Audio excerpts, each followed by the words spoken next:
Cieľom projektu Green Drama bola podpora vzniku nových dramatických textov s témou ekológie a environmentalistiky a ochrany prírody, pretože sme mali pocit, že práve to sú témy, ktoré absentujú v súčasnej slovenskej dráme. Počas tých 2 rokov sme veľmi aktívne pracovali s 15 autorkami a autormi, ktorí napokon vytvorili 15 výnimočných dramatických textov. Tieto texty niektoré veľmi sú poetické až vizionárske a ukazujú stav, do ktorého sa rútime, ak nezačneme už teraz konať. A niektoré sú veľmi ale realistické a vychádzajú naozaj z súčasných reálí, z kauz, ktoré môžeme čítať v médiách. Na projekte spolupracovali 3 dramaturgičky, Vladislava Fekete, Andrea Démeová a Miriam Kičiňová. Každý z autorov si mohol vybrať jednu z nich a s nimi veľmi aktívne konzultovať jednotlivé časti textu. Okrem toho sme pre autorov pripravili v štúdiu 12 odbornú prednášku s vedcami zo Slovenskej akadémie vied, ale takisto s odborným konzultantom projektu Milom Juránim, prednášku, ktorý dal im trošku väčší teatrologický vhľad do danej témy.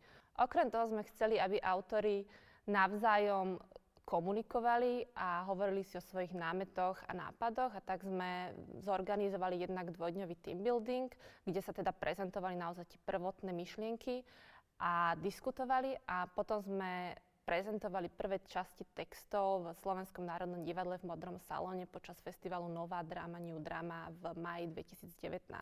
Teraz v októbri mala byť alternatíva festivalu Nová Drama, New Drama, avšak kvôli korone sa nemohli podujatia zorganizovať, a preto sme rozmýšľali, akým spôsobom odprezentovať tento projekt Green Drama. Bolo nám veľmi ľúto, aby naozaj kvôli pandémii tieto hry zapadli, ako sa hovorí, prachom. Keďže ja som sama autorka, tak viem, že dramatický text skutočne ožíva až vtedy, keď sa dostane preč z rúk autorov a začnú na ňom pracovať ostatní umelci, či už dramaturgovia, režiséri, ale hlavne samotní herci, ktorí vyslovene dávajú život postavám, ktoré autori vymysleli.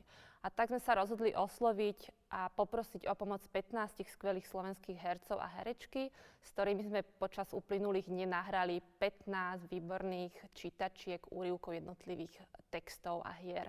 A ja sa z toho veľmi teším a dúfam, že aspoň takýmto spôsobom dostaneme súčasnú slovenskú drámu, Green Drámu, pred nášho diváka.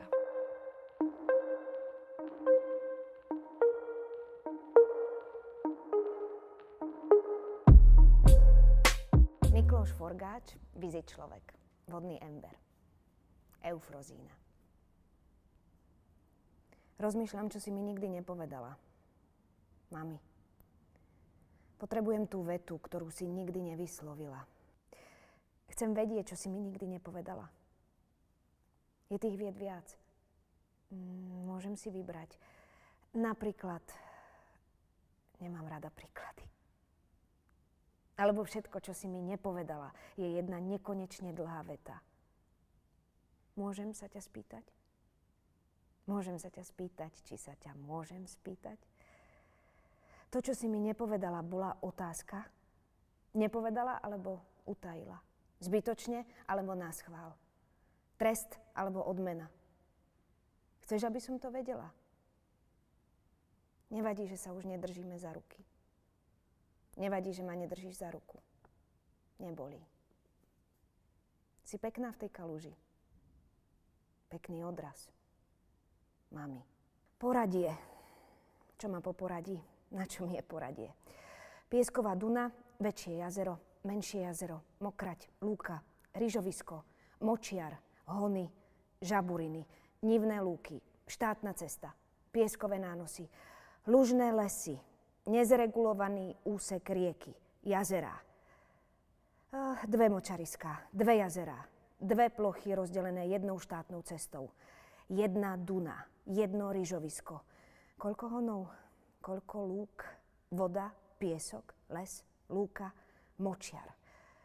Močiar, voda, voda, rýža, voda, voda, lúka, voda, lúka, voda, voda, voda, Ipeľ, Martonka. Veľká Duna, Cúdenická Mokrať, Tešmácky močiar.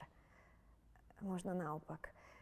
Tešmácka Mokrať, Cúdenický močiar, Surdocké lúky, Ipeľ, Ryža, Hony, Mokrať, Duna, Hony, lúka, jazero, les, cesta, Rieka, Močiar, Pole, Cudenica, Surdoky, Martonka, Tešmák, Veľký piesok, Rýžovisko, Ipel.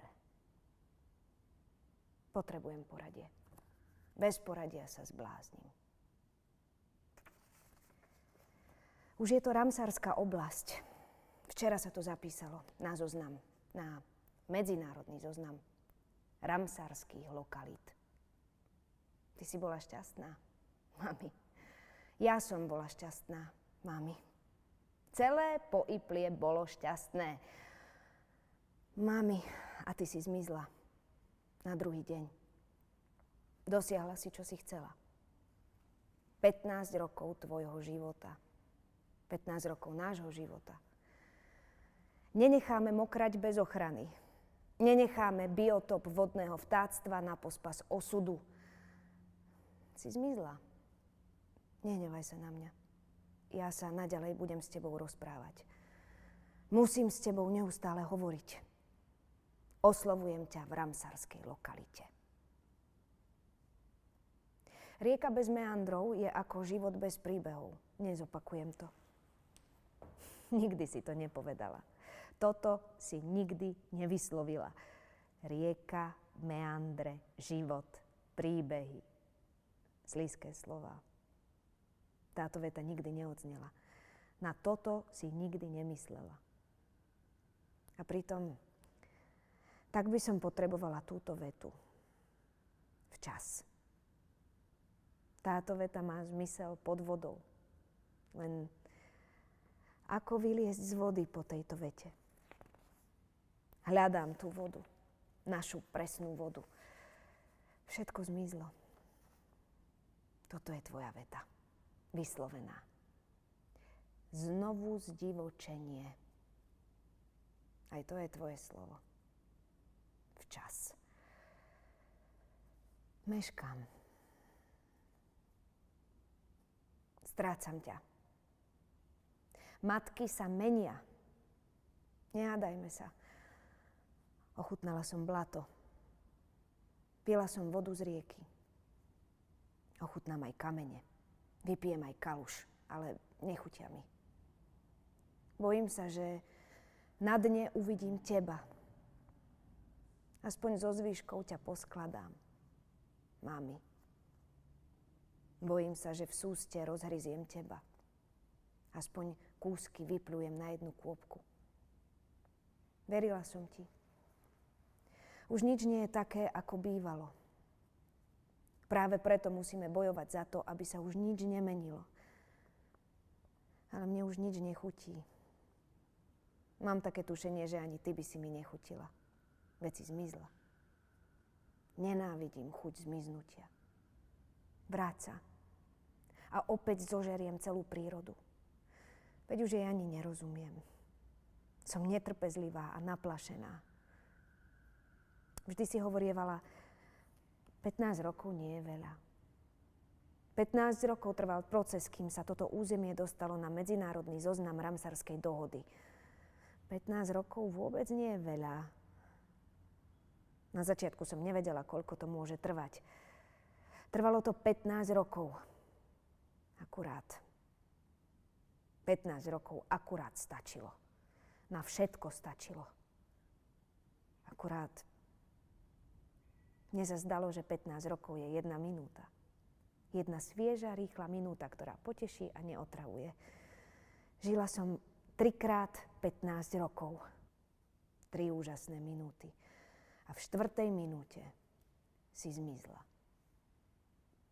A viem veľmi dobre, že 1 minúta trvá 15 rokov. Nemám síl ťa hľadať 15 rokov. Blato, voda, kamene mi nedajú toľko síl. Zatiaľ. Je mi do plaču. Nechcem 15 rokov plakať. Bolo by to akurát. Vedci by ma preskúmali. Každý môj cafránk, každú moju kvapku. Som ešte neobjavený ekologický koridor. Vytvorili ma strach a strach a strach a hlúposť. Ale prečo nevediem priamo k tebe? 15 rokov nie je veľa. Mala si strach. Ale bola si aj zvedavá, či sa to stane. Priznala si mi, že prvýkrát si sa boskávala pri rieke. Nevedela si, či tá bahnivo mokrá vôňa sála z vody alebo z chlapca. Bosk sa vždy skončil práve vtedy, keď si už mala pocit, že sa v tvojich ústach trepoce malá ploska pásavá. Ale nebolo to hnusné, bolo to zábavné. Bolo to príjemne prekvapivé. Bolo to úprimné. Trepotajúca sa ryba nemôže byť klamstvom.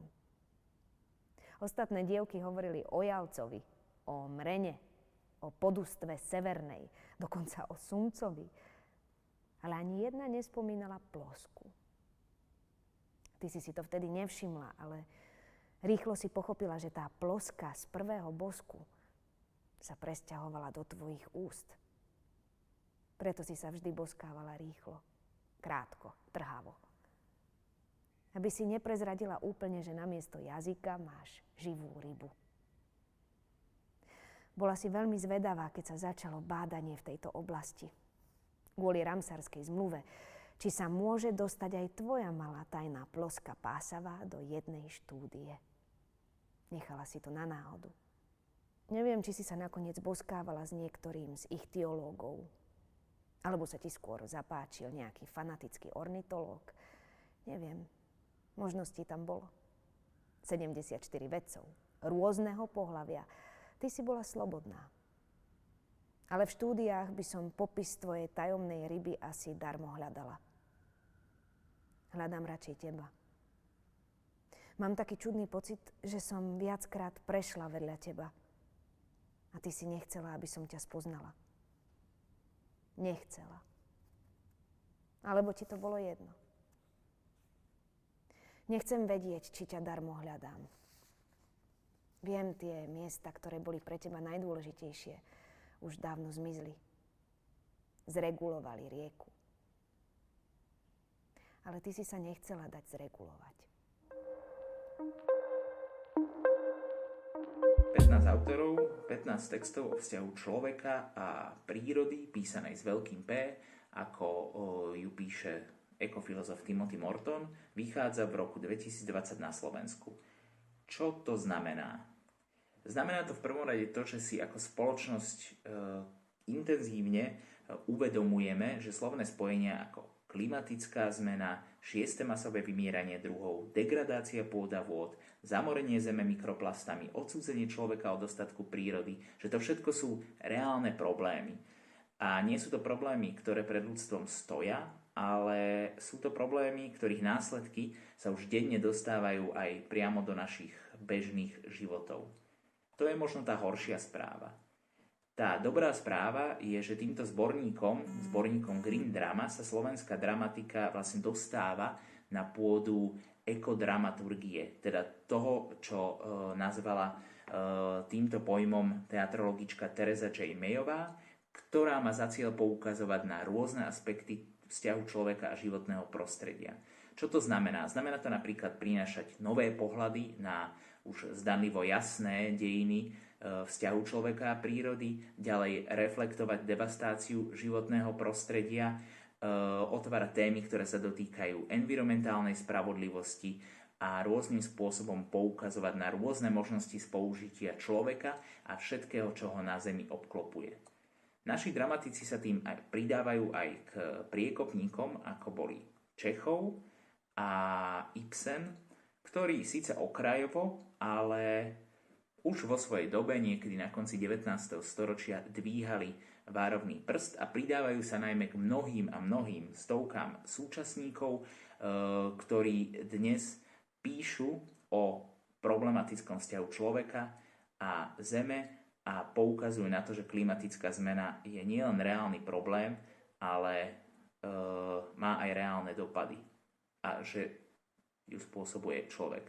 Pridávajú sa tak vlastne k britskému dramatikovi Duncanovi Macmillanovi, ktorý vlastne roky dramatickými aj nedramatickými divadelnými textami bojuje proti klimatickej zmene, k Chantal Bilodeau, kanadskej dramatičke, ktorá vlastne píše svoju heptalógiu The Arctic Cycle, ktorá sa dotýka environmentálnych problémov krajín polárneho kruhu, Ďalej k Davidovi Finneganovi, austrálskemu provokatívnemu dramatikovi, ktorý napísal veľmi vyzývavú komédiu Kill Climate Change Deniers a svojimi blogmi sa taktiež snaží víriť debatu v Austrálii a k mnohým ďalším. K ním sa pridávajú Pavol Weiss, Adriana Krúpová, Dušan Vicen, Uršula Kovalík, Mikloš Forgáč, Dodo Gombár, Peter Janku, Gabriela Alexová, Kamil Žižka, Marek Godovič, Sláva Cibáňová, Jana Micenková, Dušan Poliščák, Tomáš Procházka, Samuel Chovanec. A spoločne vytvárajú, myslím si, že naozaj neobvyklé dielo, zborník zelených textov, aj myslím, že v svetovom kontexte neobvyklého rozsahu, ktorý dáva divadlám možnosť zhostiť sa doteraz u nás skôr prehliadanej, ale naliehavej témy devastácie prírody a toho, čo je jej súčasťou. A to je nielen dôležité a záslužné, ale dúfajme, bude aj umelecky prínosné.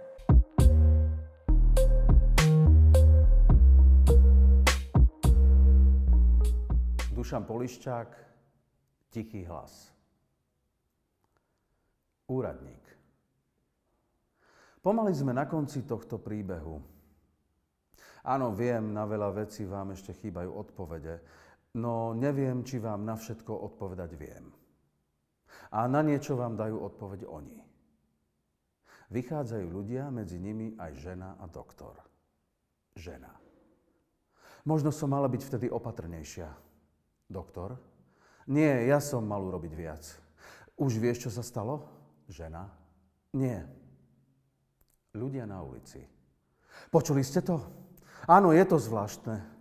Nebola by som to povedala, bol ešte taký mladý. Aj keď sem prišiel zatvoriť bane, škoda ho. Žena. Čo budeme teraz robiť? Doktor? To, čo sme mali urobiť vtedy. Spolupracovať. Doktor a žena spolu odídu. Ľudia na ulici. Mne ho ľúto nie je. Ako to môžeš povedať? Tak samozrejme je to tragédia, keď zomrie niekto mladý, ale on si koledoval. A čo ak to nebola náhoda? Hlúposť, môže si za to sám. A čo ak zomrel preto, lebo chcel zavrieť bane a má v tom prsty riaditeľ? Úradník. Túto trochu poopravím, lebo to už znie trochu konšpiračne. Nie, nemá v tom prsty riaditeľ. Aspoň myslím, zomrel som v spánku. Ale neexistoval na to žiaden dôvod, veď on sa chcel so mnou ešte hrať. V ten deň, keď som zomrel, mi prišla správa od môjho nadriadeného. Vyhodili ma a keď som im chcel povedať, čo som ešte všetko zistil, povedali mi, že aj tak to nebudú brať do úvahy, lebo som zaujatý. Na otázku prečo už nikto neodpovedal. Naspäť k mojej smrti. Pokiaľ viem, cudzie zavinenie sa nepotvrdilo. Áno, môžeme namietať, lebo ľudia sú korumpovateľní. No napriek tomu my musíme veriť dôkazom, lebo v nich je skrytá pravda. Mám na to vlastnú teóriu a pomôžem si tým, čo povedal doktor. Človek je ako strom v búrke.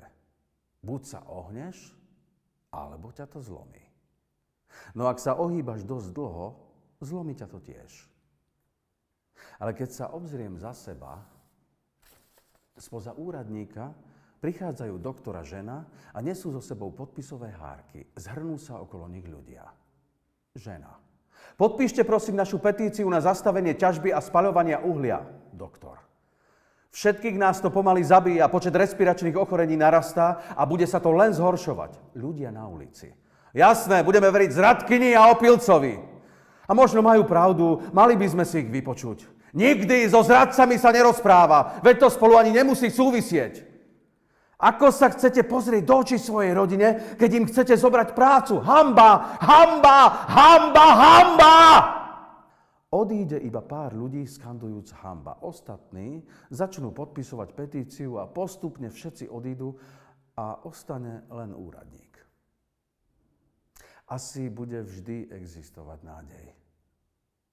Riaditeľ mi pred niekoľkými dňami položil otázku, prečo tým ľuďom pomáham, keď oni na mňa útočia.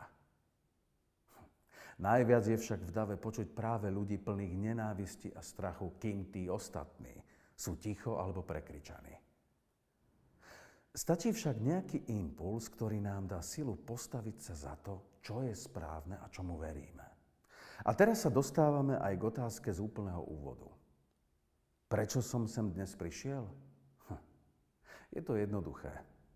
Len som vás chcel o niečo poprosiť. Nenechajte si zobrať hlas v dave.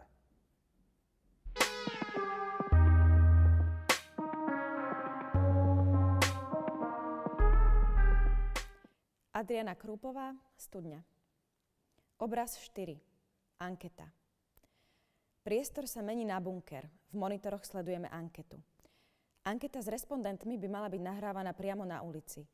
Počujeme autá, električky. Ruch ulice občas naruší monológy respondentov. Odpovede by mali byť čo najcivilnejšie.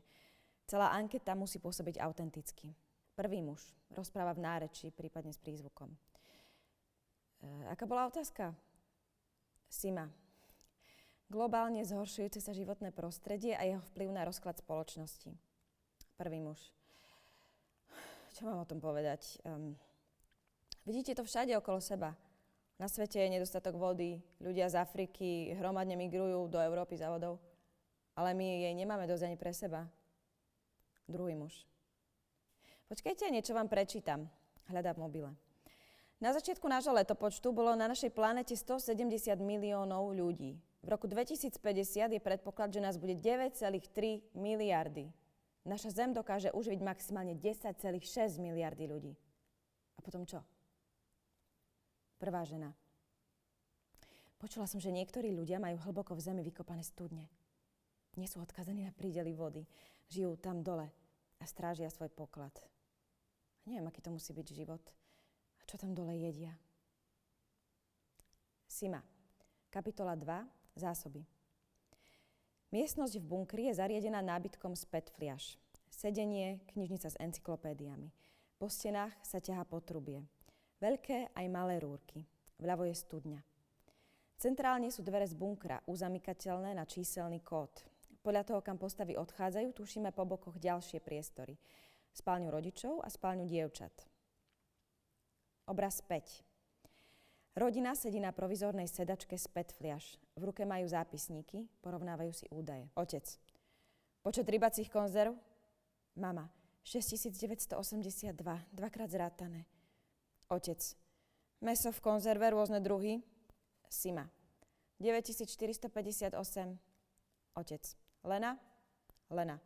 Potvrdené 9485. Otec. Moment, 9485, to nie je potvrdené, nesedí to. Lena. Prepáč, zle som to prepočítala, 9458.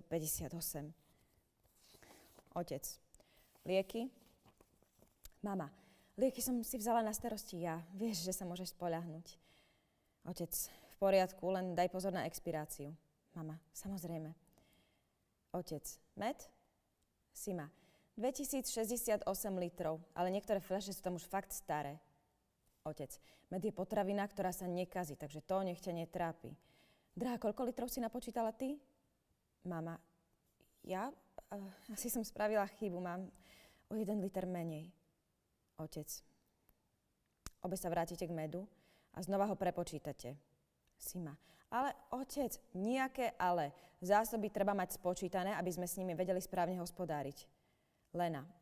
Vedela som, že to povieš a ušetrím ti námahu. Počítala som so Simou, pomýlila sa. Mama to má správne. Sima. To nie je možné, dávala som si pozor. Dokonca som si robila čiarky do notesu a potom som ich prepočítala. Ja som sa určite nepomýlila. Lena. Chceš si to prerátať znova? Sima. Ja? Vy si to chodte prepočítať. Lena. Ty si taká sprostá, až to hučí. Budeš sa tu naťahovať kvôli litru medu? Otec. Ten liter nám raz môže zachrániť život. Sima frfle. To by ma zaujímalo ako. Otec. Ty nevieš ako? Tak ja ti to poviem. Čo ak sa situácia nezmení a my tu budeme musieť ostať dlhšie, ako sme plánovali? Zjeme všetky zásoby, ale budeme presvedčení, že ešte máme liter medu.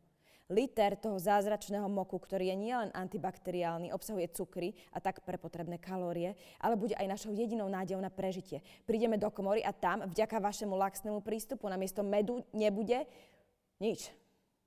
No, čo potom spravíme? Lena, zjeme Simonu. Lena a Sima sa zachychocú. Mama zmierlivo. Dievčatá, otec, tak vám je to na smiech. Ako chcete. Zajtra budíček o hodinu skôr a po rozcvičke nové prepočítavanie zásob. Sima, nie, už ich počítame 3 dní. Otec, ale robíte chyby. Každá z vás prepočíta všetko 2-krát. Potom si porovnáme výsledky a ak nebudú sedieť, začnete pekne od začiatku.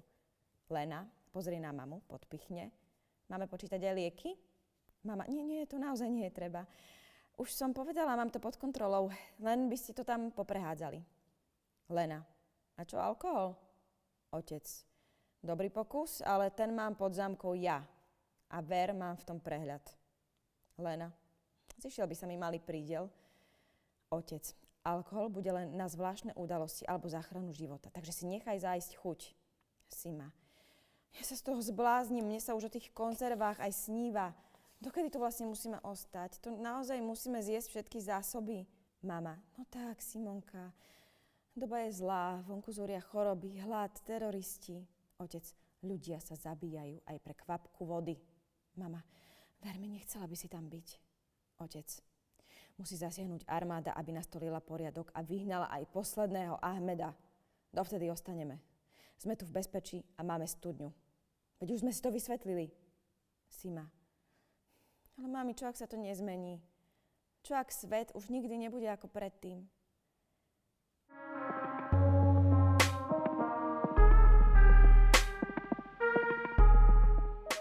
Kamil Žižka, Upgrade Jules Verne.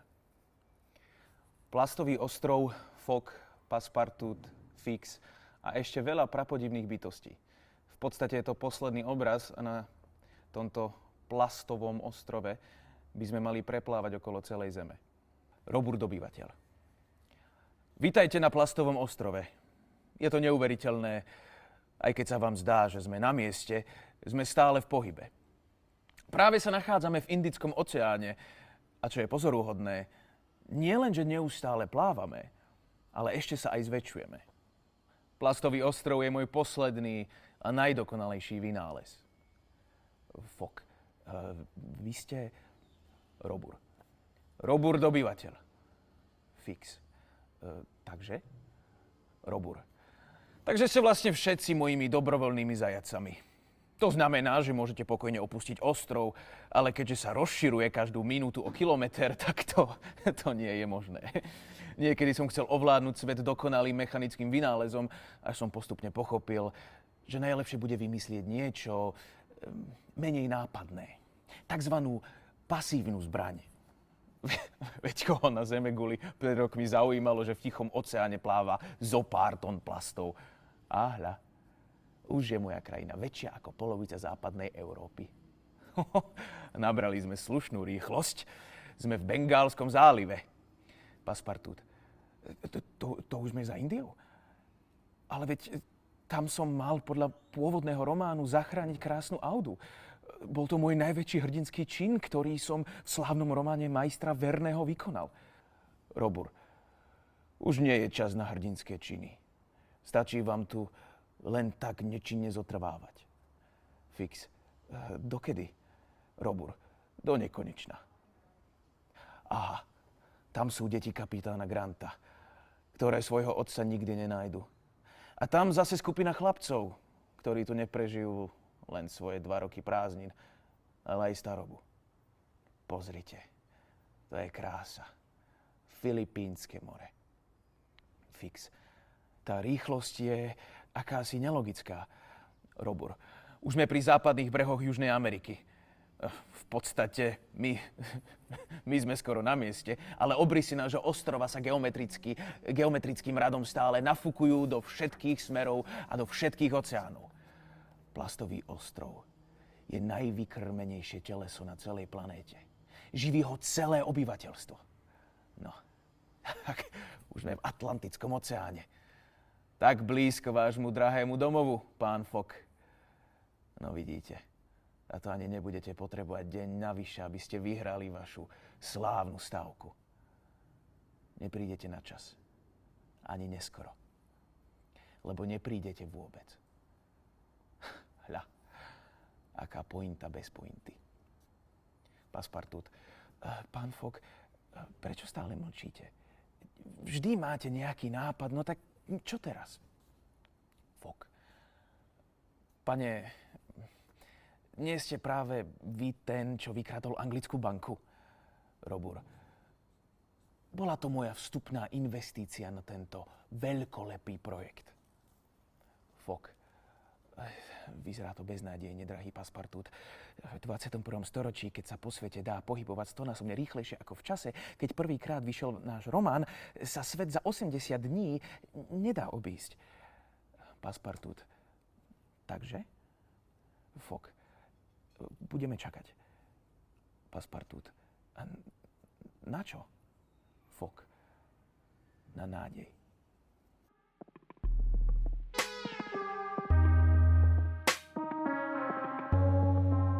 Pavol Weiss, stručná história spaľovní. Dievča. Mnohým z vás asi prebehne hlavou otázka, čo je kremácia a ako vyzerá krematórium. Iste vás bude zaujímať, ako sa mŕtvoly pália tu, v krematóriu, a aké je jeho zariadenie. Krematórium u nás je najmladším zariadením v republike. Čo sa týka spaľovania, v rakve sa spaľujú mŕtvoly, ktoré zomreli na infekciu alebo boli zavšivavené. Prečo krematórium? Pýta sa každý z vás. V hrobe sa mäso rozkladá pomaly a až za 10 rokov celkom zmizne a zostane z neho iba kostra. Pri kremácii sa však mäso v priebehu niekoľkých minút spáli. Najväčšou časťou krematória je pec, ktorá sa vyhreje na 800 stupňov Celzia. Na vykúrenie jednej pece sa spotrebuje 6 až 8 litrov nafty. Ale dôležité je, aby teplota v peci nepresiahla 1200 stupňov. Na to slúžia v peci dýzy. Je ich celkom 10, cez ktoré sa vháňa dnu studený vzduch. Postup pri kremácii je takýto. Telo sa najprv položí na ťažký železný vozík, ktorý sa zadnými dverami vsunie do pece. Ako je nám známe, telo sa skladá zo 75% z vody a ak príde do veľkej horúčavy, začne sa voda v tele variť, čo spôsobí, že sa mŕtvola pohybuje. Keď sa mŕtvola spáli na polovicu, zosunie ju zriadenec asi 4 metre dlhým kutáčom do stredného oddielu pece a navrch sa položí nová mŕtvola, takže sa pália dve naraz. Ak sú kosti dobre spálené, zosunie ich zriadenec na spodný rošt, pod ktorým sa nachádza pekáč. Do pekáča sa po spálení vysypú zvyšky a dajú sa vychladnúť. Čas pálenia je 25 až 40 minút. Je zaujímavé, že kremácia ženy trvá iba polovicu času, čo muža. Boh. V rámci rovnoprávnosti musím podotknúť, že boli časy, keď sa ženy pálili častejšie ako muži. Ale to bolo dávno. Dievča. Denná kapacita pri 24-hodinovej prevádzke je iba 100 mŕtvol. Popol sa ukladá do papierových úrien rozmerov 22x18x15 cm. Urny sa ukladajú v urnovom háji v bývalom pivovare. O tom, ale aj inom, ako sa napríklad využíva popol, vám však poviem na budúce. Eli, žiačka v 8. triedy základnej školy. Tento sloh som napísala v roku 1943 v Terezíne. Východiskovou inšpiráciou pre tvorbu pre grafický dizajn publikácie bol charakter knižky samotnej. To znamená ekologická tematika a potom niečo také ako prehľad určitého počtu autorov previazaných spoločnou témou. A začalo mi to pripomínať nejaký atlas. A vtedy vlastne prišiel ten podtitul, že Atlas divadelných hier. Vtedy som si spomenul na knižku, fantastickú knižku od talianskeho umelca Luigi Serafiniho, ktorú vydal v 80. rokoch. A volá sa Codex Serafinianus. A je to vlastne taká ilustrovaná encyklopédia o takom imaginatívnom svete. Aj s imaginatívnym jazykom. A práve tam bola taká sekcia botaniky, kde boli proste také nejaké úplne fantastické rastliny. A tie ma vlastne inšpirovali k tomu, že som vymyslel koncept toho, že vlastne každý ten jeden autor, ktorý sa tu nachádza v tej knižke, v tej Green Drame, bude prezentovaný nejakou fantasticknou rastlinou, ktorá vlastne neexistuje. Ale zapadá do toho konceptu, toho atlasu. Na to som oslovil ilustrátorku Mirku Rudašovu, ktorá vtedy sedela so mnou v ateliéri. Ona sa dneska nemohla zúčastniť, takže prečítam jej vyjadrenie. Tvorba ilustrácií pre publikáciu Green Drama bola zaujímavá a procesuálna, najmä po obsahovej stránke. Samotnej tvorbe predchádzalo naštudovanie si daných autorov z hľadiska ich osobnosti, tvorby a prínosu v rámci ekológie. Ilustrácie priamo vychádzajú z ich odpovedí týkajúcich sa aktuálnych tém, ekológie a environmentalistiky a z časti tiež reagujú na priložené fotografie autorov. Proces tvorby prebiehal spočiatku samostatne, neskôr aj vo forme dialógu s Martinom, kde sme sa snažili nájsť prepojenie medzi obsahom a formou danej ilustrácie. Po formálnej stránke sa ilustrácie pohybujú v imaginatívnej rovine, pričom obsahujú grafické prvky priamo nadväzujúce na výpoveď autora. Projekt Green Drama bol pre mňa obohacujúci z pohľadu vytvárania a spájania viacerých charakterových a myšlienkových aspektov, ktoré dohromady tvoria výpovedný celok a vizuálne dotvárajú tento pozoruhodný projekt. Takže vlastne, ako píše, my sme vlastne si poprečítavali tie odpovede tých autorov, prezreli ich CVčka, vlastne na základe toho ona potom robila tie ilustrácie. Takže každý tam má nejakú ilustráciu, ktorá nereflektuje jeho ako osobu, ale skôr je to, ako vníma tú tému, tú Green Dramu. A tento proces pokračoval aj v rámci výberu materiálu. Tým, že ja som aj tiež dosť ekologicky založený človek, tak som sa snažil, nech to proste sedí a je to koncepčne čisté. A preto napríklad obálka je vlastne naturálne plátno. Vnútri nie je záložka viskozná, umelá, ale je tam normálne bavlnená stužka. A takisto vlastne použitá doplnková farba zelená je vlastne, je to Pantone Green. A Pantone Green je vlastne farba, ktorá sa neskladá zo žiadnej inej, iba z tej jednej a tým pádom ako keby šetrí tiež tie prostriedky. A takisto je tam vlastne daná iba v tých nevyhnutných miestach. Nie je to, že je to na každej strane, ale naozaj iba tam, kde to vyslovene potrebujeme. A k tomuto vlastne sa nadväzalo aj na veľkoformátové tlače týchto ilustrácií, ktoré mali byť, ešte predtým, ako sme vedeli, že to takto skončí, tak mali byť súčasťou výstavy pri prezentácii. A to sme sa rozhodli tlačiť na risografe. Pôvodne to mala byť sieťotlač, ale to je celkom vysokotoxická tlač, čo by dosť nesedelo s touto témou. Takže sme zvolili risograf a to je vlastne tradičná taká japonská tlačiareň, to vyzerá to ako kopírka a má také svoje špecifika, že napríklad, že matrica, z ktorej sa to tlačí, tak tá sa vyrába z banánových šupiek a tlačí sa sojovými alebo ryžovými farbami. To znamená, že keď sa to vytlačí, tak proste celá tá matrica sa vyhodí do kompostu a je to. A takisto potom vlastne tá tlačiareň funguje tak, že ona nanáša tú farbu, nie zapeká, ako napríklad laserová tlačiareň a tým sa vlastne takisto šetrí asi 80% energie pri tejto tlači. A potom tie grafiky vlastne sú tlačené na recyklovaný papier a sú balené do také alternatívy celofánu zo škrobu, čo vyrába taká malá belgická rodinná firma. A keď už vlastne ten obal nepotrebujete, tak ho len rozpustíte ho vlastne v horúcej vode a tak nemusíte nič vyhadzovať. Takže verím, že tento prístup vám trošku plnohodnotní ten zážitok z tejto publikácie.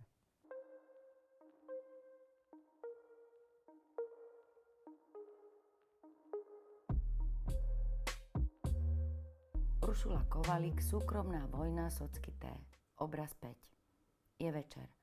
Mami a Táňa sedia za stolom v kuchyni obývačke pri jedinej sviečke. Večerajú. Stavba zmlkla, je ticho, jedia bez slov. Táňa natiera mame chlieb, kladie naň krúžky salámy a dáva jej ho na tanier. Mami. A to sa nejako nedá vybaviť? Však si zaplatila. Táňa unavene. Mami, prestaň. Ráno vraj príde nejaký týpek a nám to nahodí. Mami. Možno keby si povedala, že som ZTP, tak by... Táňa. Koho zaujíma tvoje ZTP? Musíme vydržať. Chvíľu jedia bez slov. Mami. Aj čaj by som si dala. A dnes mal ísť ten dobrý film. Táňa. Pozri. Voda. Fúr mi ju núkaš, teraz si ju pí ty. Táňa od niekiaľ vytiahne karty, položí ich na stôl pred mami. Táňa. Dávno si nevykladala pasians. Mami odsunie tanier a začne vykladať karty na stôl. Táňa hodí taniere do drezu, odloží jedlo. Táňa. Série má ten park. Veď som v ňom prežila detstvo. Pamätáš si na tie schovky, čo sme v ňom hrali? Mami. Jak by nie. A tie susedské žúry, keď sa nebohá Mikeška vydávala. O polnoci sa vytrepala do parku aj s hudobníkmi, že si chcú zatančiť. A majú malý byt. Do pol hodiny tam tancoval celý náš barák. A Laci Vojtkovič sa vtedy strašne ožral a pritom vôbec nepil, chudák. Ležal v mláke a vybreskoval, že je na dovolenke v Juhoslávii. To bol bašável až do rána. Táňa. Matne si na to spomínam. Také zvláštne koláče sme vtedy jedli. Mami. Moravské svadobné. Mikeška bola Moraváčka a vzala si Maďara. To teda bola dvojica. Mal také čudné meno. Mákoš či Ákoš či tak nejak. Furdo, čo montoval v aute a ona na neho kričala z okna. Jákoš, v oběd. Táňa. Jasné. Sme na neho vyvreskovali, že Jákoš sa máš. A on potom hrešil jak kočiš. Mami. Dones ešte zo 2 sviečky, zle vidím. Táňa. Keby sme nejaké mali. Ja tomu nerozumiem. Taký fasa park a nikto neprotestuje. Prvú cigu som tam ochutnala. Pri tej borovici. Vieš, mala takú divnú kôru ako had. Tak tam sme mali s partiou super flek. Čo za úlety sme sa navyvádzali, to ti ani radšej nepoviem. Mami. No, neboj sa. Vždy sa našiel nejaký dobrák, čo mi zreferoval, čo si zase vyvádzala. Napríklad domovník. Féher. A tuším, ešte žije. Ten bol strašný. Prišla som z roboty. Ešte som ani nákup nevyložila, už stál v kuchyni. A bonzoval na teba všetko. Do najmenších podrobností. Som sa hambila jak pes. Táňa. Čo ti poviem? Ty si makala, ja som zabíjala nudu. Ale super bolo, že si ma mohla pustiť von, len tak samú. Skoro žiadne auta tu nejazdili. Po škole som hodila tašku do kúta, šupla kľúčik na krk, do ruky chleba s masťou a dávaj. Táňa vstane, vyťahne zo skrinky fľašu vodky, aj pohárik, položí ich na stôl, naleje si. Mami. A ja? Táňa vypije štamprlík do dna. Aj ty chceš? Mami, pomedli si ruky. Chorého sa pýtajú. No, len tak maličko. Ako hovorievala Mikeška, jenom si smočím sosák. Táňa naleje vodku do štamperlíka. Tak si daj z môjho, ty, sosák. Mami si lupne trochu vodky, usmeje sa a vzdychne si. Vlastne mi tým zničili aj spomienky na pekné roky. A Pán Boh mi je svedkom, že som ich veľa nemala. Táňa. A mne? Mne tým pádom zničili komplet celé detstvo. Plus pubertu, vlastne aj starobu. Lebo neviem, kam sa asi tak vytrepem, keď už budem chodiť o paličke. Developéri. Pliaga ľudstva.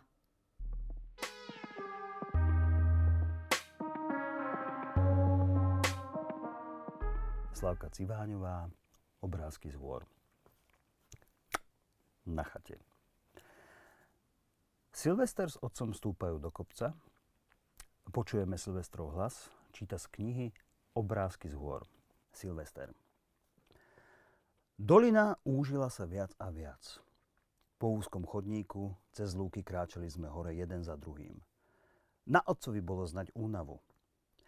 Prišli sme do jedličia a keď našli sme sa na poľane, objavila sa proti nám medzi stromami drevenica. Silvestrovi zapípa správa na mobile. Michal B. Ešte máš signál? Kto ti píše? Silvester. Silvester pozerá na mobil. No chalani, na Messenger, že kedy si zahráme tú novú hru, čo programujem. A už som bez signálu. Už im neodpíšem. Michal B. A vidíš, predsa je len tá naša komunikačná sieť nedokonalá. Môžeš mať 4G alebo 5G, stačí, že vyjdeš do hôr a už to nefunguje. To stromy majú oveľa lepšiu. Silvester. Jaj, ocino, zas ma blázniš, veď stromy sú ticho. Oni medzi sebou nekomunikujú. Michal B. No tak to si myslíš len ty. Silvester. Tak jasne, že si to myslím. Ako by asi tak medzi sebou stromy komunikovali? Michal B. Normálne.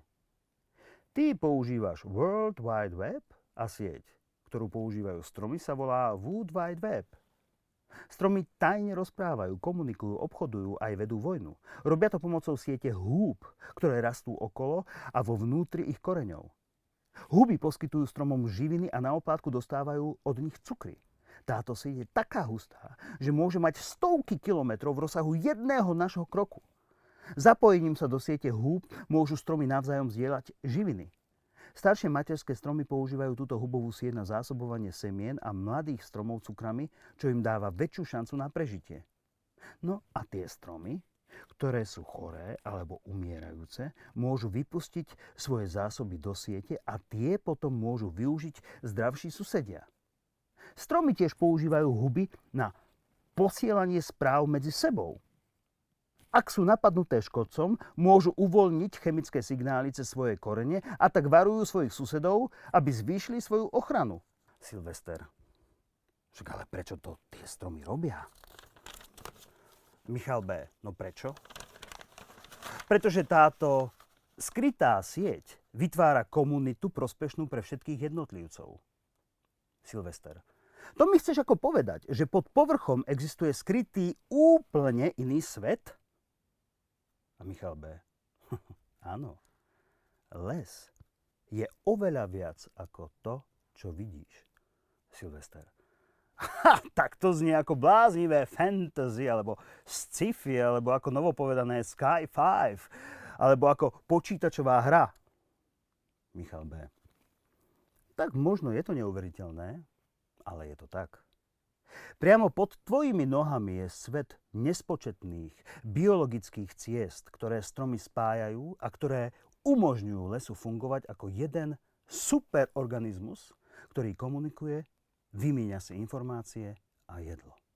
Ako tak kráčajú, objaví sa počas rozhovoru pred nimi medzi stromami chata. A sme tu. Večer pred chatou horí ohník. Silvester s otcom ležia v spacákoch pri ohni, rozprávajú sa, všade okolo je tma, na nebi je mnoho hviezd. Počujeme Silvestrov hlas, číta z knihy Obrázky hôr. Silvester. Vôkol ticho ako v chráme, koruny stromov zčerneli a nad našimi hlavami zjavil sa mesiac. Len kde tu vidno kus tmavomodrej oblohy. Hviezdy akoby množstvo zlatých svetielok zavesil na vrcholce štíhlych jedlín. Všetok skvost letnej noci vznášal sa nad nami. Povetrie bolo plné vône z húb, materinej dúšky a horných travín. V tom tajomplnom mieri uprostred nočného ticha cítil som sa ako malé dieťa v mäkkej, čistej kolíske. Silvester. A nikdy sme takto nespali pred chatou, vonku, pri ohni. Michal B. Tak ale nebola príležitosť. Buď bolo zlé počasie, alebo som nemal čas, alebo si bol predtým na to ešte taký malý. Ale vždy som si predstavoval, že keď trochu vyrastieš, budeme takto chodiť spolu na chatu a spávať pod širákom. Silvester. Aj ty si takto chodil s detkom do lesa a spávali ste pod širákom? Michal B. Dedo bol ako drevorúbač v lese stále a ja s ním. Aj keď ťažil drevo, naučil ma veľa o súdržnosti stromov aj o spätosti človeka s lesom. No tak asi bola iná doba. Ľudia žili viacej spojení s prírodou. Ja som ako chlapec aj za bieleho dňa rád ležal v lese na zemi a hľadel do korún stromov. Silvester, myslíš, že po tom proteste, čo máte budúci týždeň v Bratislave, myslíš, že zastavia tú ťažbu? Michal B. Musia. Musí sa to zastaviť. Dnes som si dával dokopy podklady k protestu a realita na Slovensku je oveľa hrozivejšia, než sa zdá. Neťaží sa iba v našich dolinách, ale takmer všade. V polovici 90. rokov sme na Slovensku ťažili 5,3 až 5,5 milióna metrov kubického dreva. V súčasnosti je to 9,4 až 10 miliónov kubíkov ročne, čo je takmer dvojnásobok. Na vysokej škole nás učili, že tých 5,5 milióna kubíkov je maximum. Ak chceme zachovať naše lesy aspoň tak ako tak funkčné. Predstav si, že za posledných 10 rokov ubudlo na Slovensku 163 hektárov pralesov. Silvester, počkaj, pralesov? My máme na Slovensku pralesy? Michal B. A tak jasné, že máme. Si myslel, že pralesy sú len v Amazónii? Prales je prirodzene, voľne a nerušene rastúci les, do ktorého žiadnym spôsobom nezasiahol človek. Ani priamo, to znamená ťažbou dreva alebo iným priemyslovým využitím. Ani nepriamo, čiže znečištením alebo inou ekologickou záťažou. Ochrana pralesov je nesmierne dôležitá z hľadiska zachovania biodiverzity, vedeckého, ale aj celospoločenského hľadiska. Ten les v Kôpovej doline, v ktorom sme spolu boli, to je vzácny limbový prales. Pred 1000 rokmi tento prales vyzeral takmer rovnako ako dnes. Všetky ostatné lesy na Slovensku sa výrazne zmenili. Ľudia ich vyrúbali a znovu vysadili. Urobili z nich poľovné revíry a miesta hospodárskej ťažby. Limbový prales v Kôprovej doline sa však nemení. Silvester zaspáva. Ale to som nevedel, že som bol v pralese. Držím ti palce, oci. Aby si zachránil prales. Ja ti budem pomáhať. Silvester a jej otec zaspávajú, oheň dohorieva a do toho znie text z knihy Obrázky z hôr. Okolo vatry bolo ticho. Mesiac klonil sa k hrebeňom hôr. Pobrali sme sa spať. Voňavé seno bolo nám lôžkom. Prikrytí plédmi ležali sme. Obrátil som sa horeznak. Nado mnou temnomodrá obloha so skvostom hviezd. Okolo mňa ticho, že myslíš, čuješ tlkot srdca zeme. Myšlienky potom začali sa tratiť, niť súvislostí sa trhala, polosen a potom sladký spánok.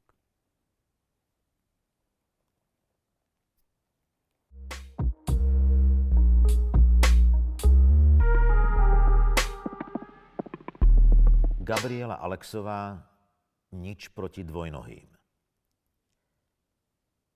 Počujeme smiech, ale nikoho nevidíme. Postupne buky ožívajú. Otec buk sa so smiechom zvalí na gauč, kopček obrastený machom.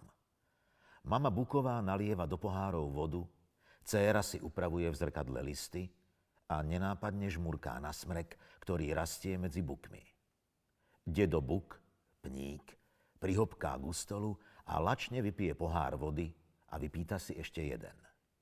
Buky sa hýbu a hovoria pomalšie ako ľudia. Dedo. To bola sranda. Otec. A ten jej výraz. Ty si ma švihol? Znova sa z chuti rozosmejú. Mama zvážnie. Mama. Mne sa to nepáčilo. Dcéra. Mama, aj ty si sa smiala. A najviac, otec. Cez všetky prieduchy. Mama. Mám viac prieduchov, tak sa smejem hlasnejšie. Dcéra. To je smiešné, že dvojnohí majú hlavu hore a my myslíme koreňmi. Mama. Ale ocko dvojnohej slečne nemusel švihnúť. Otec. Kopla mi do koreňov a sadli si na detka. Dedo. Vyzerám ako stolička? Všetci sa na neho súcitne pozrú. Vyzerá ako stolička. Otec, mama, dcéra. Nie, vôbec, ani trochu. Dedo, vzdychne si. Hovorím vám, dvojnohým je... Mama. Dedo, pred mladou nenadávaj, musí rásť rovno. Dedo. Nenadávam. Dvojnohým jebe je naše staré porekadlo. Otec. Detko ju iba učí, kto je na svete hnilý. Mama. Mýliť sa je ľudské, je to porekadlo. Dedo. Však hovorím, dvojnohým je... Mama. A dosť. Ste úplne mimo. Dnes sa lesy snažia adoptovať dvojnohých a páchajú na nich charitu. Je to v kurze. Budeme prvý slovenský prales, ktorý si adoptuje dvojnohého. Otec. Drahá, dvojnohý je to posledné, čo potrebujeme. Strašne sa preceňujú. Mama. Možno, ale my sme storočné buky. Sme niečo viac. Ja mám napríklad rada každého v našom lese. Otec a dedo prevracajú oči. Cére sa mamin nápad páči. Céra. Tatino, adoptuj mi toho samčeka. Ako sa volal? Otec. Agát. Mama. Adam. Céra. Pekné meno. A aký je hopkavý. Otec. Tej sa nalievajú púčiky už aj pri dvojnohých. Dvojnohí všetko pokazia. Céra. Zase nežijú tak dlho, aby to stihli. Dedo. Mame. Nalej. Mama im naleje. Mama. Nemali by ste sa toľko nalievať. Otec. A čo máme robiť? Sme príšerne smední, je horúco a ešte sa medzi nás nasáčkovali smreky. Otec zazerá na smrek. Dedo. Smreky sú lúza. Lúza naštopkaná likožrútmi. Nech skapú. Mama. Aspoň, že my sme zdraví. Mama zaklope na otca. Otec. Au! Mama. Aby som to nezakríkla. Dedo sa prechádza a hundre. Dedo. Najskôr sa medzi nás nasáčkovali smreky a teraz dvojnohí. Nechutné. Dcéra. Musíte byť taký negatívny. Mama. Ani huby nie sú dvakrát bystré a máme s nimi slušný biznis. Dcéra. Zaviedli nám podzemný internet. Otec. Však si za to aj nechajú hovacky zaplatiť. Dedo. Výpalníci. Zhrabnú nám tretinu cukru. Dcéra. Detko. Teba tiež živíme. Mama. Takto sa s dedom nerozprávaj. Dedo. Presne. Dvojnohým je... Mama. Dedo, čuš! Obráti sa na muža. Drahý, ak si osvojíme dvojnohých, urobíme na ostatné stromy dojem. A nebude to nadlho. Dvojnohí sú v našich životoch epizódy. Otcovi a dedovi sa to nezdá. Mama a dcéra majú na veci iný názor. Dcéra. Please, please, tatino. Otec. Povedal som nie. Mama trucuje. Mama. O týždeň mám narodeniny. Otec. Viem, drahá. Okrúhlych 300 rokov. Mama. Chcem ako darček dvojnohého. Otec. Čo to do teba vošlo?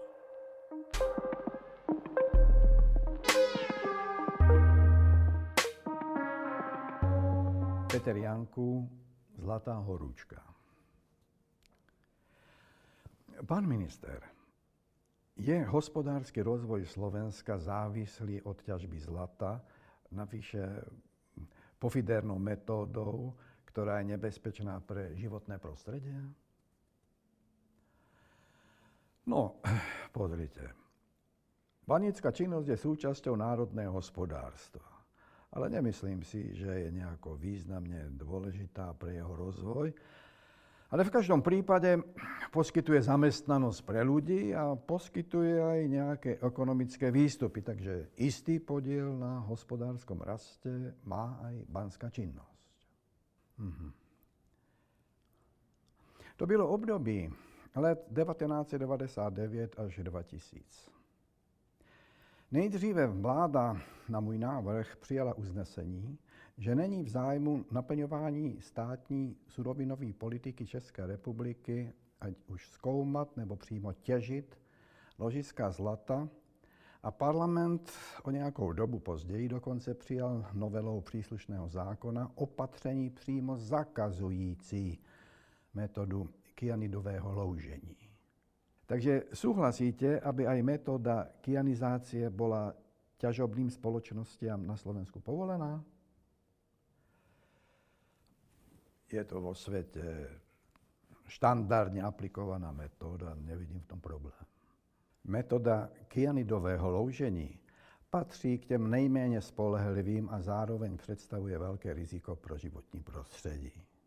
Příkladem byla tehdy událost v rumunském dole Baia Mare, kde došlo opravdu k znečištění jak řek na rumunském území, tak Tisy a Dunaje na maďarském území. Byla to katastrofa, která překročila hranice států. Podobné případy se staly i v jiných místech na světě a to vše se odehrávalo v době, kdy v České republice vrcholily pokusy o obnovení těžby zlata v některých lokalitách. Obce byly zásadně proti tomu a toto byl jeden z dalších způsobů, jak možnou těžbu zkomplikovat a případně úplně vyloučit. A musím říct, že tehdy se to potkalo s velkou podporou poslanecké sněmovny napříč politickými stranami. Ten návrh byl akceptován a musím říct, jak můj předchůdce, tak i já jsme všechny žádosti o povolení geologického průzkumu, který by musel předcházet těžbě, zamítli. Bolo pre mňa nepochopiteľné, že predstavitelia štátov, ktoré ešte pred niekoľkými rokmi tvorili spoločnú republiku, mali na otázku ťažby zlata s použitím kyanidu absolútne opačný názor. To, čo v Čechách v roku 2000 priamo zakázali, u nás idú po niekoľkých rokoch naopak zákonom priamo povolovať. To, že v čase, keď sa mal schvaľovať zámer ťažby zlata spoločnosťou Turman Gold, do nášho parlamentu smeruje zákon, ktorý priamo povoluje ťažbu zlata s použitím kyanidu, som prestával brať ako obyčajnú zhodu okolností. Pán poslanec, vy ste predkladateľom zákona, ktorý priamo povoluje metódu kyanidového luhovania pri ťažbe zlata. V Čechách ju zákonom zakázali v roku 2000. No, podľa mojich informácií Česká republika je jediná z okolitých krajín, ktorá túto metódu vyslovene zakazuje. A čo bolo dôvodom, že ste takýto zákon predložili?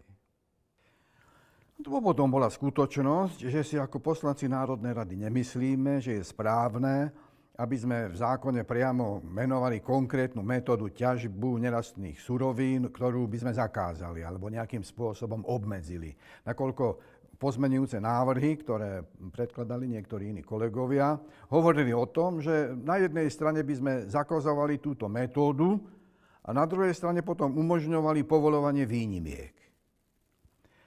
Takže to chcete zákonom rovno povoliť. No, ja som takého názoru, a aj po dohode s predkladateľom zákona, Ministerstvom hospodárstva Slovenskej republiky, som predložil pozmenujúci návrh, ktorý všeobecne hovorí, aké metódy majú byť použité pri ťažbe nerastných surovín. To znamená, ktoré nemajú dopad na životné prostredie a spĺňajú všetky predpisy a nariadenia platné v Slovenskej republike.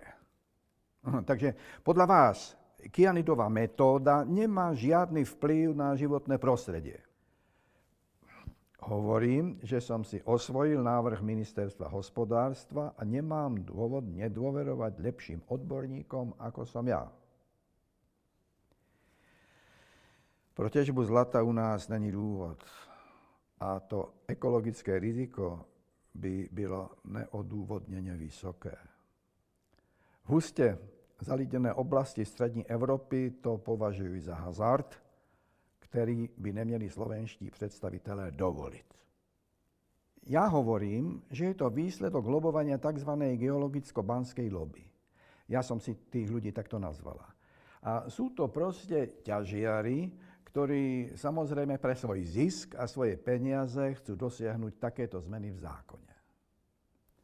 Hovorí sa o ťažobnej lobby. Zafungovala pri vašom rozhodovaní? No, tak. Bol by som veľmi nerád, keby sa to takto bralo a aby sa časť poslancov, tých zlých, ktorí vyhoveli nejakej banskej lobby, ako ste ju nazvali, a na časť tých dobrých, ktorí vyhoveli tej lobby ochranárskej. Pre mňa je to vyslovene pragmatická záležitosť, toto, aby zákon nevylučoval žiadnu metódu ani metódu kyanizácie. Ďakujem za rozhovor, pán poslanec. Ne za čo. A môžem ešte jednu otázku, tak off record. Prosím, nech sa páči. Nie je zvláštne, že tento zákon sa prekladá práve v čase, keď sa chce na Slovensko dostať kanadská ťažobná spoločnosť a jediným možným spôsobom, ako u nás môže zlato ťažiť, je práve metóda s použitím kyanidu? Počúvajte. Prepáčte. Aké je, prosím, vaše meno?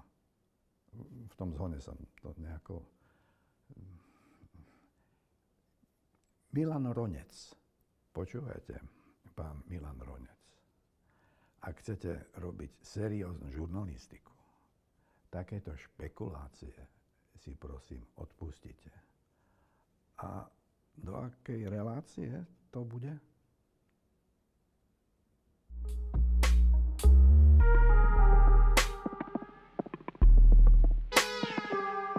Dušan Licen, ďakujeme, že neplodíte.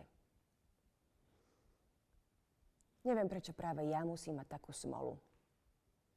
Po celom svete sa šíri syndrom lenivých spermií, ale moja maternica musí samozrejme naraziť na také, ktoré očividne nezaháľajú. Dnes som mala pocit, že sa to vo mne pohlo. Stále viac cítim, ako to vo mne rastie. A spolu s tým vo mne rastie pochybnosť, či to mám nechať rásť ďalej. Či by nebolo lepšie to zastaviť, kým je ešte čas. Kým sa to dá ešte urobiť civilizovaným spôsobom. Chcela som sa o tom dozvedieť čo najviac, lenže možno to nebol až taký dobrý nápad. Informácie viac, ako som očakávala. Niečo mi zaklopalo na dvere. Niečo mi pristálo v schránke ako leták. Na niečo som narazila na neznámych stránkach. Niečo mi prišlo ako nevyžiadaná pošta. Niečo ma oslovilo v anonymnej diskusii. Dozvedela som sa, že priviesť na tento preľudnený svet človeka je rovnako nezodpovedné a zavrhnutia hodné, ako nedať svojej rase, vlasti a národu potomka, ktorý bude ochraňovať a šíriť jeho nesmrteľnosť a slávu. Ročne vraj pribudne 100 miliónov ľudí. 220 000 denne. Treba uloviť viac rýb, chovať viac dobytka, ktorý vyprodukuje viac plynov. Takže to sťaží pestovanie rastlín, ktorých treba zasiať viac na pôde, na ktorej treba zároveň viac stavať, aby bolo kde bývať. Štatistika vraj hovorí, že je treba priviesť na svet omnoho viac hlupákov ako v minulosti, aby sa medzi nimi našiel niekto osvietený. Niektorí tvrdia, že je to stravou. Niektorí to pripisujú životnému štýlu. V každom prípade vraj ľudstvo degeneruje. Takže musí vyprodukovať viac potomkov, aby sa medzi nimi našiel niekto, kto by ho mohol zachrániť. Lenže ani to vraj nemusí pomôcť. Vraj sa môže stať, že hlupákov už bude toľko, že sa aj ten osvietený medzi nimi stratí. Alebo ho prehlasujú. Navyše každé ďalšie dieťa je malý terorista, pre ktorého treba rozšíriť životný priestor, pre ktorého treba vyrábať nové veci, pretože tie, čo sa vyrábajú dnes, už pre neho nebudú dosť dobré.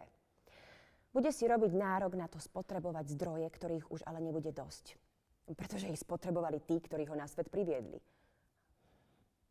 A na druhej strane, znížením pôrodnosti sa vraj v bohatých krajinách spúšťa epidémia osamelosti. 1 zo 4 ľudí tam vraj niekto navštívi menej ako 1-krát do mesiaca. A 1 z 10 nenavštívi nikdy nikto. Okrem toho som našla niekoľko osvedčených typov na šťastné materstvo a niekoľko domácich receptov na potrat. Tak teraz neviem.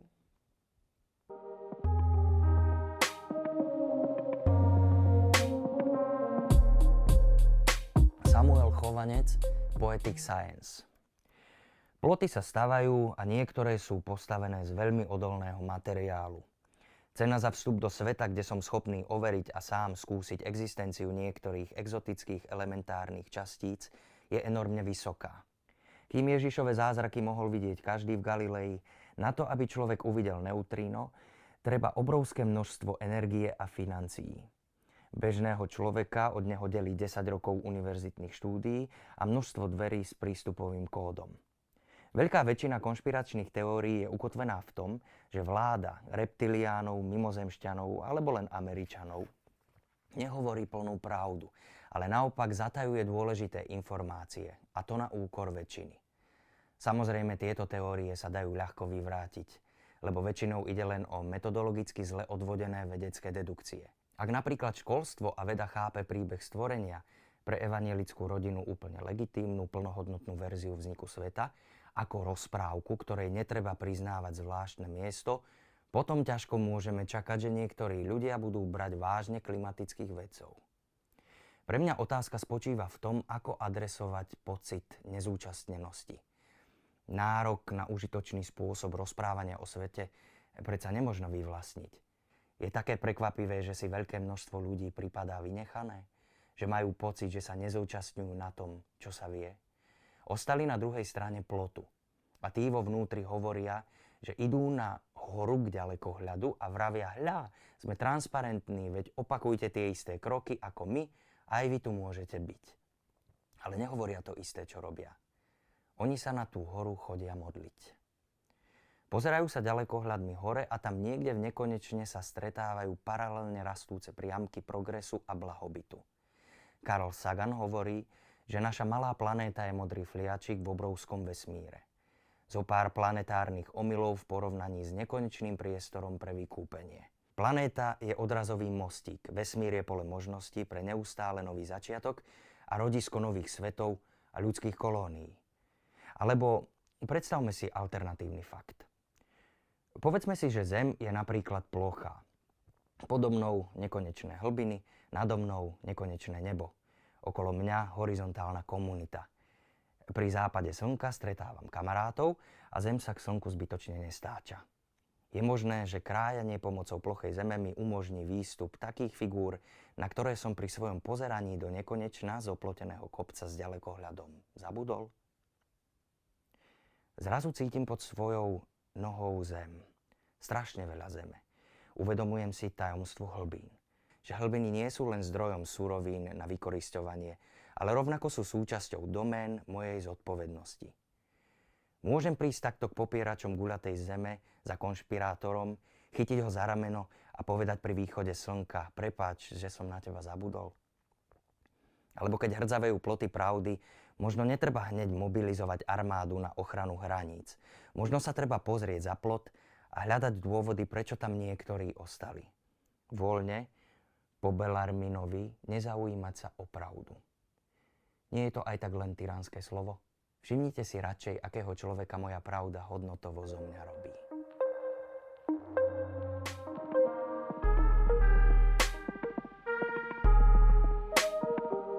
Dodo Gombár v reči stromu. Niekde niekto plačom dreva zaplakal. Niekto mladý a silný sa pokúšal brániť, ako to môžu stromy. Niekto starý a sklonený zašepkal prvé slová modlitby zeme.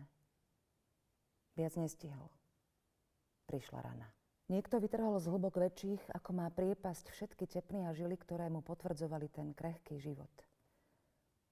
Urobil to zámerne, ako kladie rozrezanú ruku do horúcej vody samovrah. Niekto len s hrôzou zatápal okolo seba, zavíjal Zatriasol sa, sklonil, skamenel, neodolal. Musel, čo musel. Prvá fáza tohto kolotoča bola desivá, ako to príslovečné škrípanie zubami. Trvala. Bola taká dlhá, že odvilo sa veľa minút. A to trvalo približne, neviem to povedať. Ani približne. Chcem už mlčať. Strať sa. Preč. Stačí. Stíchni. Bije sa, mláti a padá o zem. Opakuje niektoré slová stále dokola. Drž hubu, stačí, zmlkni. Ako keď sa pokazí niečo, čo fungovalo niekoľko desaťročí. Napríklad mechanický mlynček na kávu. Ešte koľko dymových stôp, ešte koľko vertikálnych prúdov. Tak dobre. Nádych a idem ďalej. Nekompromisne. Ako si sa to postupne naučil v živote aj ty. Nekompromisne. Dvojbodka. Počujem v tej chvíli lesy celého sveta bezmocnosťou kričať i bezmocnosťou mlčať. Vnímam ako detail vnímať celok. Vnímam tiež silu bezmocnosti celku vo vzťahu k detailu. Okolo mňa koniec sveta a ozvany ostatných koncov sveta. Okolo mňa zániky starého a márne čakanie na zrod nového. Okolo mňa bezčasie, zastavený čas, most, ktorý ešte nestihli postaviť. Okolo mňa tenučké ostrie 2000 ročí. Okolo kolotoč zánikov, na ktorej je pamäť času, sa schopná rozpamätať.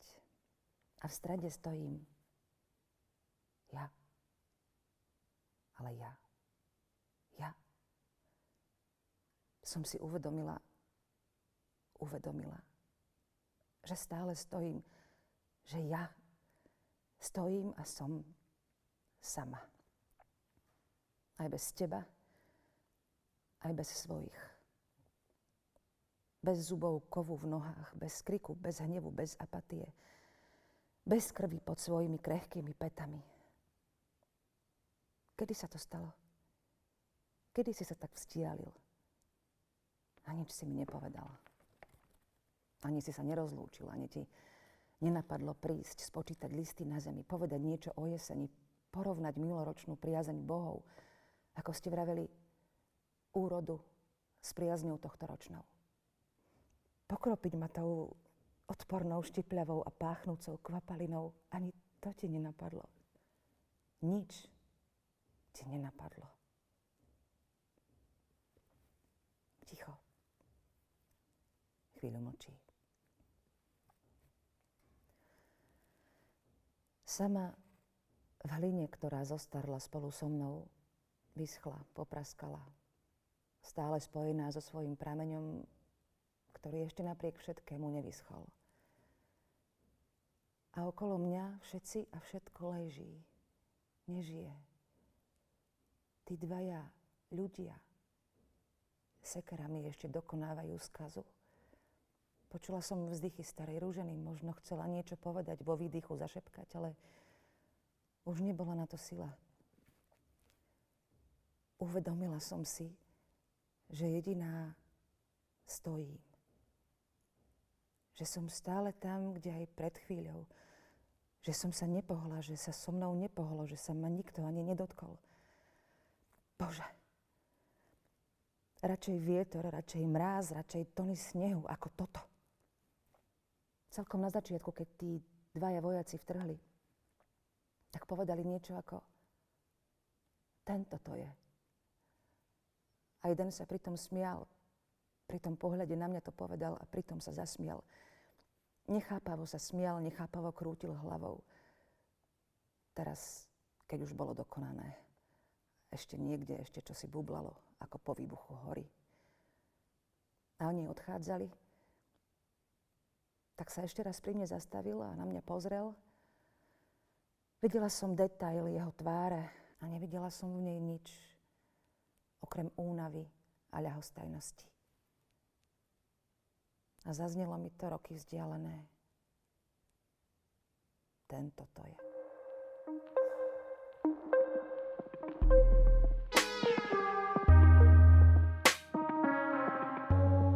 Marek Godovič, Temní turisti. Obraz o tom, ako je doma dobré. Malý dom naprataný vecami, hlavne oblečením, ktoré zakrývajú jeho úbohosť. V kresle sedí matka. Vchádza, tá. Matka. Kto to je? Tá. Ja som. Matka. Bež sa obliecť. Tá odíde do kúpeľne. On sa prekvapene pozerá na matku. Chcel by aj odísť, ale nevie otvoriť dvere. Matka. Kto ste? Matka hmatá pred seba, je slepá. Matka. Rafka, Rafa. Tá sa vracia. Tá. Predpokladám, že ste sa už zoznámili. On. Čo sa to deje?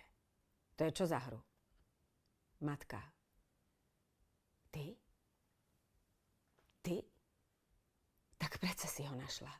To tvoje producírovanie sa na verejnosti len tak prinieslo ovocie. Tá. To je aktivizmus. Matka. Sadni si. On. Ja by som už šiel. Matka. Za to, že si nebol v škole, sa nehnevám. Nemusíš sa báť. To vysvedčenie mám. Vzala som si ho, keď bolo po všetkom. Neprepadol si. Matka naznačí tej, aby niečo doniesla. Prinesie vysvedčenie a dáva ho jemu. On si ho pozerá. Matka. Vítaj doma. On sa spokojnejšie usmeje. Viac na vysvedčenie ako poslednú vetu. Matka. Odtiaľto som ju videla každý deň. 4 komíny a potom budova triedenia odpadu. Nová technológia spracovania. Na komínoch som sa učila počítať. 1, 2, 3, 4. A prečo? On. Nie sú to huby po daždi, vravela si. Matka. Mali sme z nej výhody. Čo iné? My sme sa mali dobre. Mali sme tu jazero, boli sme tu ako na rekreácii. Lieky tu boli ako nikde inde. Nikto si to ani nevšímal. Ani nechcel všímať. Chodili tam autá, dlhé zástupy aut, ale skryté pod zelenou alejou, z ktorej zostal len názov. Chodili plné, odchádzali prázdne. Teraz to už viem. Ale aj tak je to najlepšie miesto na svete. Jemu. Chceš počuť niečo viac? Niečo viac, ako si počul tam, na javisku.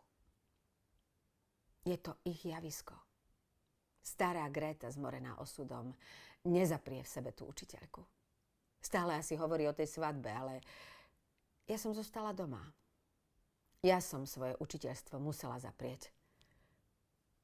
Bolo to tak lepšie. Po všetkom zostali aj tak len emócie a nerozum. Radšej nič nepovedať, lebo keby som hovorila, tak by mi to zakázali. Chceš naozaj počuť tú pravdu? Prečo sa to stalo a čo? Veď prečo to nebuchlo inde len tu? To by sa mal spýtať ten, kto to celé spôsobil. Nechceš to počuť? Gény sa dedia. Privážajú sa do nás, vysypú sa a spália. A my z nich vidíme len dym. Nejaký tieň niečoho vzdialeného, čo nevieme ani rozoznať. Matka akoby ich nevnímala. Hovorí niečo pre seba. On. Mal som len 14, mama. Matka.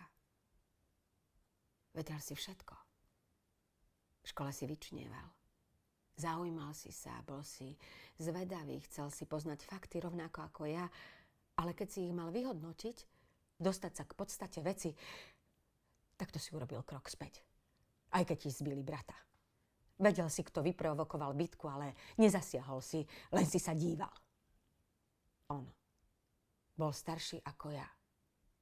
Matka. A oni boli silnejší. Keby vedel to, čo ty, niečo by urobil, povedal by mi to. Mŕtvi vedia. A ja som mŕtva. Však. To je fakt. Tomuto transcendentálnemu faktu som uverila. Bola asistentka. Zaškoľovali ju. Veľa sa pýtala a on jej odpovedal. Čo som sa ona veľa pýtala a on odpovedal a nakoniec sa pýtali obaja. V ten hnusný letný večer sa dočkali odpovede. Tam ukáže smerom k továrni. Ich bezpečné miesto stretávania. Každodenného stretávania. Rád chodil do práce. Fanaticky rád. Lebo drel, poznal fakty, ale opakujem, nevedel, čo s nimi. Zrazu s nimi nevedel, čo robiť. Dáva synovi polievku. Jej kladie vedľa na stôl. On. Ja si neprosím, máme v hoteli raňajky. Matka. Takže prídeš domov a spíš v hoteli. Vtedy, v ten posledný večer, každý z nás v meste jedol hnusnú poslednú večeru. My zvlášť a ona zvlášť. Mysleli sme na jeho syna a tvojho brata. Tu popozerá do stola. Celý čas myslel na ňu. Jedol a myslel na ňu. Pozeral do nášho čierno-bieleho televízora na čierno-biely program. A šiel spať. Musí ísť do práce a vedela som, že ide predovšetkým za ňou. V ten deň mala byť skúška spaľovania. Kontrola súhry spaľovania s centrálnym čistením. Cez prázdniny mali prísť tony svinstva na spaľovanie. Bolo treba vyskúšať systém. Mal skontrolovať systém. Bežná, rutinná záležitosť, ale neurobil to hneď. Neurobil to, lebo tam bola ona. Stretli sa v šatni. To, že čaká dieťa, mu nepovedala. V tom čase o tom nevedela. Poslal ju preč s tým, že príde za ňou a zostane. Veci si dá doniesť. Bol nervózny, čas plynul. Vedúci zmeny ho zháňal. Po jej odchode išiel vykonať úlohu, ktorú mal. Ale neurobil ju dobre. Prístroje zlyhali. A ono v myšlienkach, kto vie kde. Všetci sme to urobili postupne, lebo sme boli myšlienkami, kto vie kde. Tá niečo videla.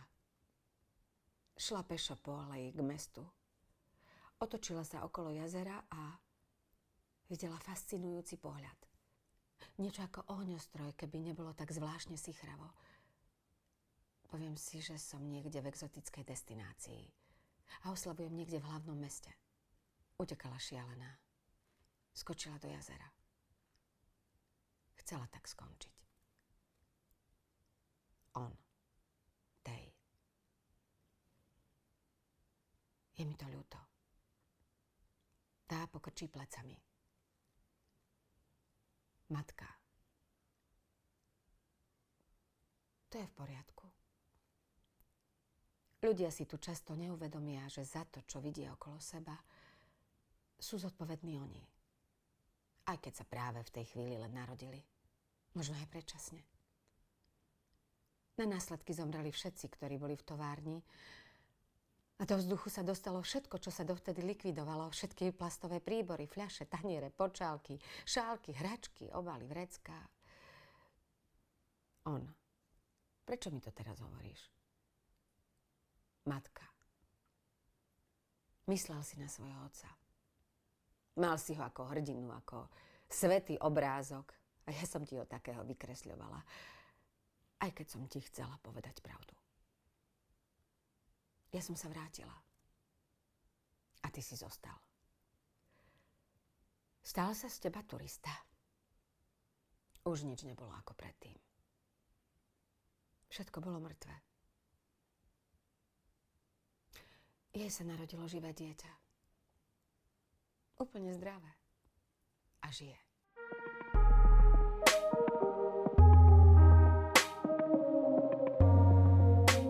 Jana Micenková, Mindfuck. Kiki. Ukazuje na tablete. Fakty. 5 litrov tinktúry je Octolamus schopný vyprodukovať za 180 dní. 5 litrov pokrie zhruba 20 nemocníc, v ktorých by stačilo tinktúru podávať. Za to by bol čistý zisk od 21 až po 40 miliónov eur. Na čím ešte premýšľate? Nájdete mi jedného farmaceuta, ktorý potom to nepôjde.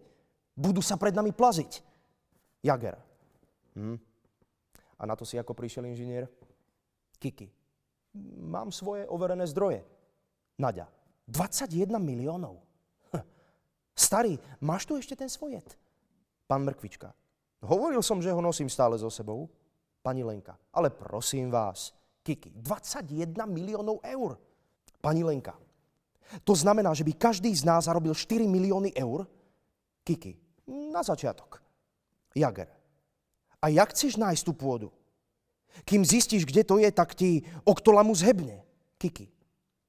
Rak to má určite v notebooku. Kiki. Povedzte mi jedným slovom, čo by pre vás znamenal zisk týchto peňazí. Pani Lenka. Neobmedzenosť? Pán Mrkvička. Oddaných. Naďa. Odvaha. Jager. Vhľad. Kiki. Presvedčivo. Priatelia, nehrajme sa tu na humanistov, ktorým ide o záchranu zvieratka. Nikoho nezaujíma nejaká smiešna demonštrácia a detinské šamanské rituály. Rak je obyčajný manipulátor, ktorý už má nejaké prachy na konte. A teraz sa z nudy s nami zahráva. My so svojimi životopismi budeme vždy len nuly. Trosky, vyšinutí, asociálni neurotici, hypochondri, emocionálne, labilní, nevyrovnaní, neschopní vypísať si tlačivo na sociálne dávky a invalidné dôchodky. Všetkými vysmievaní, opovrhovaní, kopajúci ručičkami a nožičkami do prázdna. Naďa. Amen. Pán Mrkvička kvapne jed do hrnčeka s kávou. Akurát v tej chvíli vchádza do miestnosti Rak. Rak. Sorry, že meškám, ale nezvonil mi budík. Tak to sa mi ešte nestalo. No čo ste taký zarazení? Ten včerajšok vám dal zabrať, čo? ale nič si z toho nerobte. Ja keď som to prvýkrát ochutnal, myslel som, že sa mi obrátil celý vesmír na ruby. No tak, čo to tu dnes máme za dobrotu? Pani Lenka, natrhala som trávu z lúky.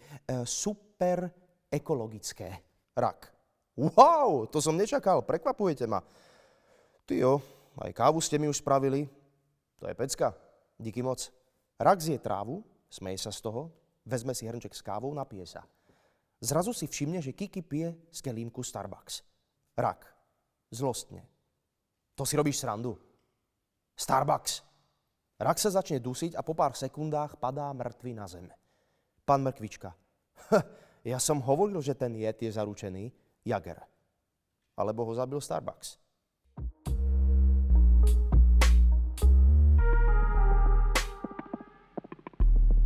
Tomáš Procházka, Posledná, alebo I want you to panic. Muž. Na Islande som bol na takom výlete, v rámci ktorého sme vystupovali na ľadovec. Keď sme prišli na vrchol, sprievodkyňa nám ukazovala, kam až sa rozpínal pred 5 rokmi. To všetko bolo roztopené. Potom z nej vyšlo, že za 5 rokov tu nebude ani ten ľadovec, na ktorom stojíme. To bolo veľmi silné. Mám kolegu, je zhruba o 10 rokov mladší. Raz povedal, že ide v piatok na demonštráciu pre lepšiu budúcnosť. Nikdy som nevidel také nadšenie. To zapálenie. Zavidel som mu. Jeho oheň, chuť niečo zmeniť. Viera v to, že tlak zo spodu môže niečo znamenať. Keď som si kúpil tú knižku, sadol som si na skalu na pobreží. Bola zima, nemal som ani len bundu. Ale chcel som dýchať morský vzduch. Je to v niečom odlišné. Dávno som tú vôňu necítil. Hustá vôňa slanosti a rýb. Oklame to mozog. Pôsobí to, ako by more nemalo vôbec takú konzistenciu, ale ako by to bola kaša alebo piesok. Dievča. Videli ste aj oceán? Muž. Bol som na pláži, aj keď bol august, bola veľká zima. Turistický autobus mal smiešne krátku prestávku a mali sme presne stanovený odchod. Keď som z diaľky počul rozbúrený Atlantik, rozbehol som sa tak rýchlo ako nikdy predtým. Spomaľoval ma azda len piesok. Bol vlhký po výdatnom daždi. Kričal som. Z časti, aby som si dodal silu, z časti od úžasu. Každý deň ma rovnako dojal. Nemáš preto pochopenie. Tá nádhera a rešpekt, ktoré zrazu cítiš. Bol som pripravený sa tam vrhnúť, strhnúť do seba všetko oblečenie a nechať sa tým pohltiť. Vlny boli obrovské, celkom určite by som sa utopil. Ale boli ako hustá stena, ktorá pohlcovala všetko naokolo. Vyznie to zvláštne, ale bolo to, ako by kričal. Ten oceán kričal. Ako by ťa karal, odháňal. Prečo si tu? Prečo si prišiel? U mňa nemáš domov, práca odtiaľto. Medzi tým ti ako dôkaz vyhadzuje všetok odpad, čo si doň vrhol. Nikdy som si bezmocnosť pred tým, čo má prísť, neuvedomil tak, ako vtedy. Prepáč, táram nezmysly. Dievča, to si vôbec nemyslím. Muž. Kráčali sme ďalej po pobreží a videli kolóniu tuleňov, ako relaxujú na malom ostrovčeku nedaleko pobrežia. To všetko bola architektúra prírody. Zeme. Ľudská ruka sa toho nedotkla a bolo to dokonalé. Vtedy som si hovoril, že Islandania pochopili ten princíp. Princíp, ako sa chovať k planete. Nie zasahovať do nej, nie deštruovať ju, ale prispôsobiť sa. Nie naopak. V ten moment som bol rozhodnutý, že do roka sa tam presťahujem. Na ceste späť k autu som si všimol kostru konštrukcie niečoho, čo vyzeralo ako studňa. Šiel som bližšie a pozrel som sa dnu. Vieš, čo tam bolo? Hovná. Ľudské hovná a rolky použitého toaletného papiera. Viem, že si myslíš, že som cynik, ale vtedy som povedal, že už mi to vlastne ani nie je ľúto. Zaslúžime si všetko, čo sa na nás valí. Sme choroba. Choroba tejto planéty a ona bojuje späť. Vieš, ako to vyzerá, keď vybuchne sopka? Časť zeme sa akoby nadýchne a výdych je erupcia. Neviem si predstaviť lepšiu metaforu toho, ako sa na nás zem hnevá, veď je to organizmus. Je to niečo, čo sa drží pri živote. Mám rád tú pasáž v Strážcoch, keď doktor Manhattan utečie na Mars a povie: myslím si, že existencia ľudského života je veľmi precenený fenomén. A má pravdu. Dobre nám tak.